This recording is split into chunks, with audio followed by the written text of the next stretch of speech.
أولاً waxaan hadalkayga ku bilaabayaa hambalyo aan idinka sido taliyaha ciidanka xoogga dalka Soomaaliyeed Sareeyo Guuto Odawaa Yuusuf Raage oo isoo faray in ciidanka cirka maanta oo ah 61 guuradii inaan ka gaarsiiyo hambalyo asoo idiin soo duceynayay oo khayr iyo barwaaqo badan idin rajaynayay taas waa midaas tan xigta waa taydii oo ah inaan idinku hambaliyeeyo anoo ku hadlaya magaca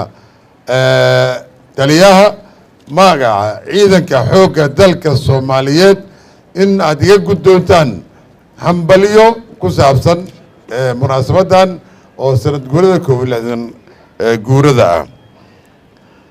ma ka hadlayo taariikhdii dheereed u lahaa ciidanka cirka Soomaaliyeed oo Generaal Maxamuud Sheekh Cali baa ka hadlay asigaana inooga aqoon badan laakiin wax waan ka soo gaarnay inna waan ka ognahay ciidanka cirka Soomaaliyeed wuxuu ahaa sida ciidamada kaleba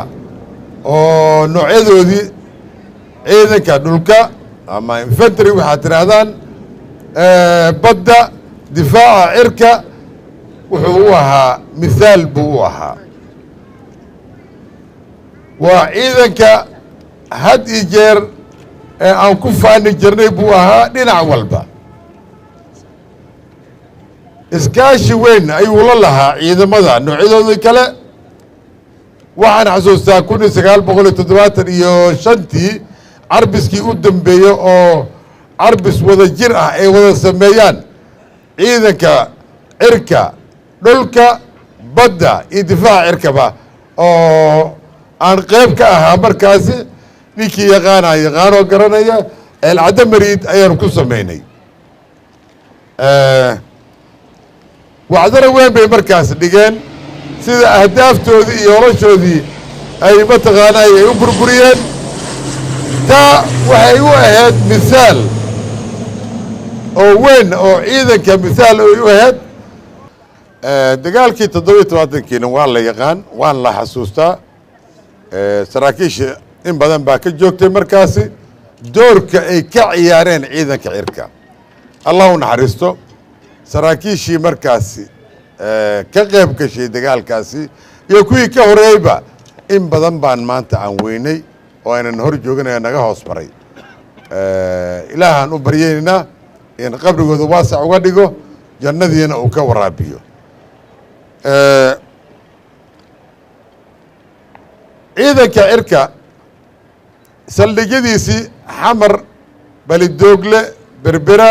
baydhabo hargeysa intaba way fadhiyeen tirada diyaaradaha aan lahayn isku dar markaan idhaahno oo ah transport ka soo qaad helicopterada ka soo qaad bombariskii fighteriskii oo ah 17 19 21 suu ayaan lahayn afrika waxayse ma jirin suu 23 suukhoya la yidhaahdaa suukhoya 23 afrika waxayse ma jirin waa dowladda keliya oo markaasi soo gaaray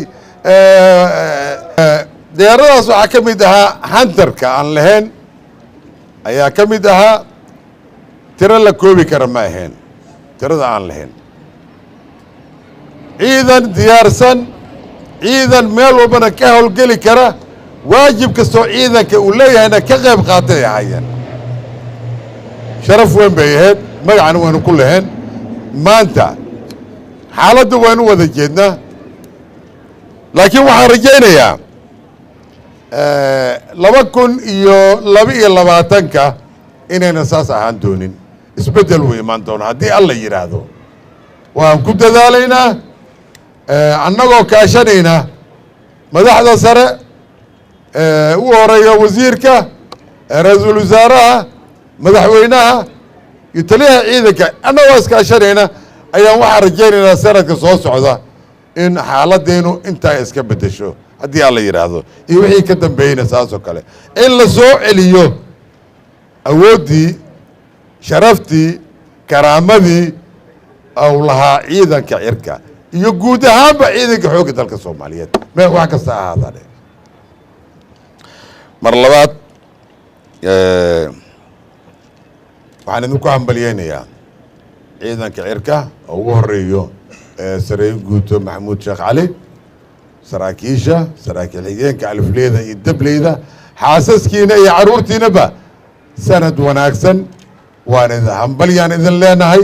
sanadkan sanadkiisana barwaaqo iyo nabad iyo caafimaad allah nagu gaarsiiyo iyo annagoo awoodda ciidanka cirka intaa ay ka fiican tahay ay ka wanaagsan tahay allahna gaarsiiyo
الحمد لله وثناء لله والصلاة والسلام على أشرف المرسلين.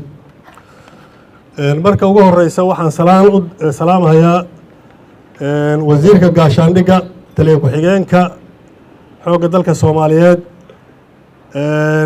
taliyaha martida loo yahay ciidanka cirka Maxamed Sheekh dhammaan sareeyaasha saraakiisha ka soo qaybgalayaasha bahda saxaafadda dhammaantiin assalaamu calaykum waraxmatullaahi wabarakaatu salaan kadib waxaan rabaa halkaan inaan u gudbiyo ama u soo jeediyo salaan aan wakiil uga ahay ciidanka dhulka meeluu joogaba walaalahood maanta sameeyey xafladdan ku salaysan aasaaskii ciidanka cirka iga guddooma salaan ay idin soo gudbinahayaan dhammaan ciidanka dhulka Soomaaliyeed meeluu joogaba iga guddooma haddaad tihiin ciidankii cirka salaantaas iyo hambalyadaas aan walaalihiin idinkaga sido waxaan idinkugu hambalyeynayaa sanad guuradii 61aad inaad u dabaaldegaysaan maanta waxaan oran karaa ciidanka cirku haddii la tiriyo meeqaamkiisa uu ku fadhiyo ciidamada ugu fadhiyo iyo mas-uuliyadda uu ummadda Soomaaliyeed u hayo inaan halkaan laga sheegi karin ciidan marka la qiimeynayo awalan qiimeynta koowaad waa cirka qiimeynta labaadna waa cirka qiimeynta saddexaadna waa cirka in laga difaaco ciidamada dhulka jooga iyo kuwa badda joogaba in cirka laga difaaca lambar 1 ah qiimeyntaasuu noogu fadhiyaa ciidanka cirku bogcaddan maanta aad ku samaynaysaan xafladda waxay kulansatay inta aan ogahay dhowr macno badan bay ayay kulansatay kow ciidanka xoogga dalka Soomaaliyeed saldhigiisu halkaan u ahaan jiray madaxtooyada qaranka kacaanku halkaana saldhigeedii koowaad ahaa kuliyaddii Axmed Gurey halkaana saldhigeedu ahayd ciidankii cirka oo maanta loo dabaaldegaya saldhigiisu halkaan u ahaa inta aan ogahay iyo in ka badan ayaa bogcaddan aanu ku jirnaa ay kulansatay garoonkii sidoo kaleeto diyaaradaha ciidanka cirka ama ciidanka oo dhanba Soomaaliya oo dhanba sidaa awgeed waxaan u hambalyeynayaa Maxamed Sheekh Cismaan ama Maxamed Sheekh dabla baylood loo yaqaan waxaan leeyahay waa sargaalka ugu khibradda badan taliyayaasha ciidamada maanta jooga ugu waayo aragsan ugu aqoonta badan nasiib baad u yeelateen inuu madax idiin noqdo maanta oo taliya idiin noqdo nasiib baad u yeelateen haddaad tihiin ciidankii cirka waxaan rajaynayaa haddii ilaahay yidhaahdo inuu gaarsiin karo ciidanka cirka mustawihii uu shalay joogay iyo mid kasi fiicanba inuu gaarsiin karo ayaan rajaynayaa haddii ilaahay yidhaahdo waan idiin hambalyaynayaa waxaan leeyahay waxaan arki doonnaa ciidamadii soomaaliya guud ahaan ciidanka xoogga dalka soomaaliyeed oo dhammaystiran oo dhammaan tababaro iskaashi ah iyo mid dagaalba ku wada jira haddii ilaahay yidhaahdo oo guulaysta oo ummadda soomaaliyeed meesha ay ka filaysay hadafka ay ka filaysa gaara haddii ilaahay yidhaahdo waddankooda difaaca xuduudaha waddanka difaaca hadday noqon lahayd xuduudaha dhulka